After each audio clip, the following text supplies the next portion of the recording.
Hello everyone, this is Nim and this is my first custom order tail project. I'm so scared I'm gonna screw it up, but I'm gonna try my best. And I've made some samples for the lady who ordered it, who wanted a tail that changes colors from green to pink with blue undertones. So, we'll see how this goes. Okay, it's very pink right now. Blue. Check. And green. And I put some gold edging on the scales. I don't know if you can tell. It's kind of nice. What you also can see, I use different colours for the skin of the tail under the scales. Here's black, the bottom right here. Here's pink. Then we have a lighter blue. You can see it at the top of the scales. There we go. And a darker kind of a navy blue.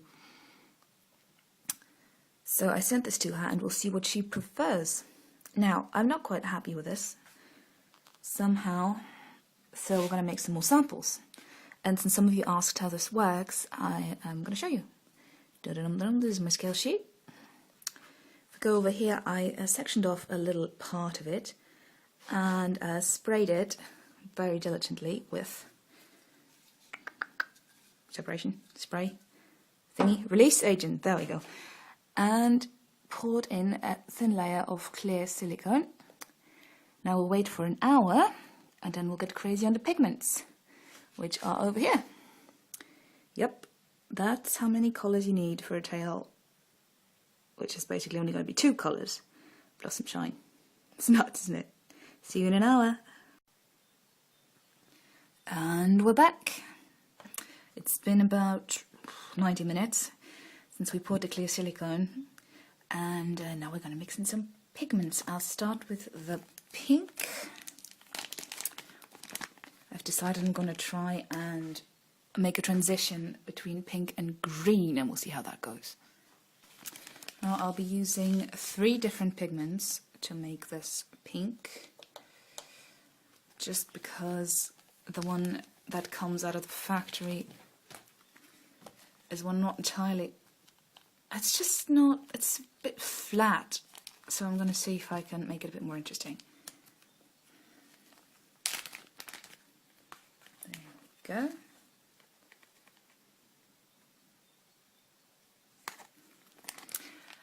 Now this is where the magic happens. Honestly, this is my favourite part of the whole process. Especially when you make samples, you can just go crazy with the colours and just see what happens. Oh, tough little box. There we go. And adding some nice red. I don't know if you see that. There you go. Okay.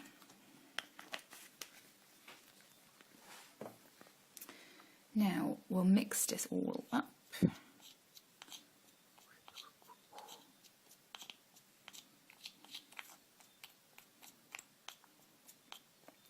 Here's a little secret tip for you tail makers out there that are still struggling with colouring stuff. If you're going for a more realistic look, don't over mix your pigments, alright? Because if they're not entirely uniform, it'll just look more realistic, because natural skin or scales aren't perfectly evenly pigmented anyway. So I found this actually gives a nice effect. Now we'll pour some silicone. I like to mix my silicone in glass containers because I can be absolutely sure it does not inhibit curing in any way, which has never happened to me before, but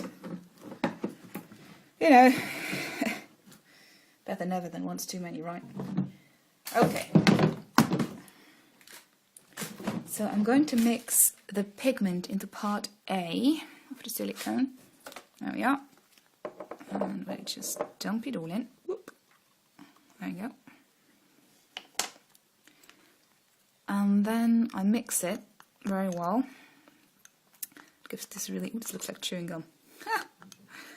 Nice. Really, really well. Try to make sure you have no clumps of pigments in the corners. It happens. Otherwise you get a lumpy result in the end. Now you can go nuts with this. Get out some frustration if you have.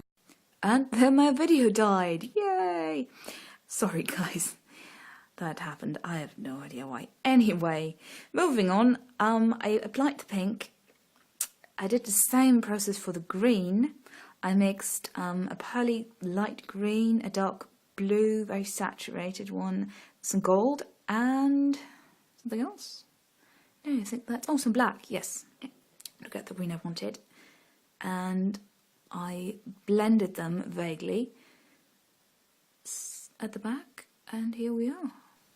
Now it's just about the waiting, and we'll see what happens when it's done. I'll get back to you in a few hours. Bye bye for now.